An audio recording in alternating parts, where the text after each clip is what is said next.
ஓம் சாந்தி. K Surajbhai அவர்களின் தாரணை வகுப்பு பிப்ரவரி 19, 2024.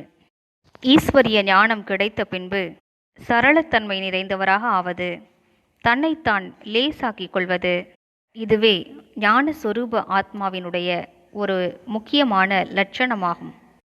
சித்தத்தில் பொறுப்புகளின் சுமை இருக்குமானால், மனதில் அழுத்தம் இருக்குமானால், நான் ஒரு கருவி என்ற உணர்வில் இருப்பதில்லை என்றே பொருளாகும். சங்கம யுகத்தில் நம்மை கருவியாக சுயம் பகவானே ஆக்கியிருக்கின்றார். நான் பொறுப்பாக இருக்கின்றேன் என்று கூறுகின்றார். சாக்காரத்தில் பாபா கூறியிருக்கின்றார், முழு உலகிற்கும் நன்மை புரியக்கூடிய காரியத்தில் தந்தை குழந்தைகளை கருவிகளாக்கி தானே பொறுப்பாளராக இருந்து செயல்படுத்துகின்றார். மேலும் அவரது காரியத்தில் ஒத்துழைக்கக்கூடிய குழந்தைகளுக்கு அவர்களுடைய காரியங்களை தானே செய்து முடிக்கின்றார், வெற்றியடைய செய்கின்றார். லௌகீக காரியங்களுக்கு கூட பாபாவை நமது துணைவராக்கிக் கொள்வோம். அனைத்து சுமைகளையும் அவரிடம் ஒப்படைத்துவிட்டு கருவியாகி லேசான உணர்வோடு காரியம் புரிவோம். நான் வெறும் கருவியாகவே இருக்கின்றேன். செய்பவராகவும் செய்விப்பவராகவும் பாபா என்னோடு இருக்கின்றார். பகவானே ஒரு காரியத்தை செய்விக்கும் போது அது வெற்றியடையாமல் இருப்பது என்பது எவ்வாறு நடக்க முடியும்? இப்படிப்பட்ட நல்ல எண்ணங்களால் நாம் கவலையற்றவராகிவிடும்போது நமது உள்ளார்ந்த சக்திகள் மிகவும் அதிகரித்து விடுகின்றன.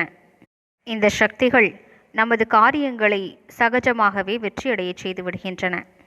எனவே வாருங்கள், நாம் நிமித்தமாகி டபுள் லைட் ஆகிவிடுவோம். அனைத்து பொறுப்புகளையும் தந்தையிடம் ஒப்படைத்து விடுவோம். இந்த நிமித்தம் என்ற உணர்வு மிக சூக்ஷ்மமானதாகும். இந்த உணர்வினை சுலபமாக அனைவராலும் கடைபிடிக்க முடிவதில்லை. ஏனென்றால் நான் எனது என்பவை நீண்ட காலமாக ஜன்ம ஜன்மங்களாக ஆத்மாவிற்குள் ஊறி கிடக்கின்றன. இது தொடங்கும்போது எனது பொறுப்பு என்ற கடமையுணர்வோடுதான் தொடங்கியது. காலம் போக போக அது சுமையாக மாறிவிட்டது. நமது சக்திகளின் மீது நம்பிக்கை வைப்போம். தந்தைக்கு அனைத்தையும் சமர்ப்பணம் செய்வோம். அனைத்தும் நன்றாக நடக்கும் என்று நம்பிக்கை வைப்போம். இந்த டிராமாவே நன்மை அளிக்கக்கூடியதாகும். ஒவ்வொரு அடியிலும் எனக்கு அவசியம் வெற்றி கிடைக்கும். இவ்வாறு தன்னைத்தான் லேசாக்கிக் கொள்வோம். இப்படிப்பட்ட சிந்தனைகளால் ஞானத்தின் ஒளியும் உள்ளார்ந்த சக்திகளும் அதிகரிக்கின்றன.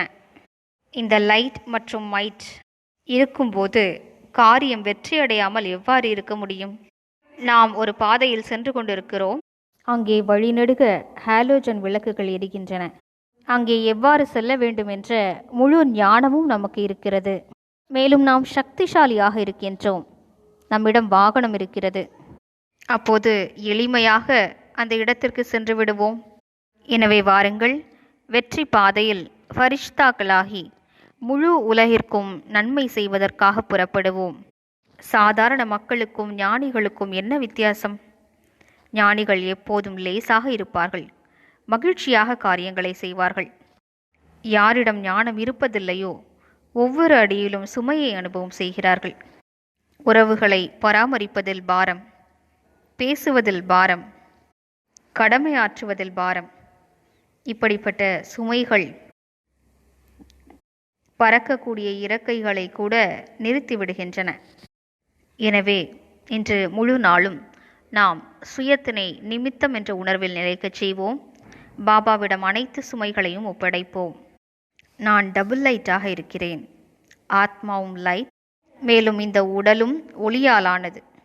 நான் தூய ஃபரிஷ்தாவாக இருக்கின்றேன். பாபாவின் கிரணங்கள் மேலிருந்து என் மீது பொழிந்து கொண்டே இருக்கின்றன என்று பயிற்சி செய்வோம். ஓம் சாந்தி.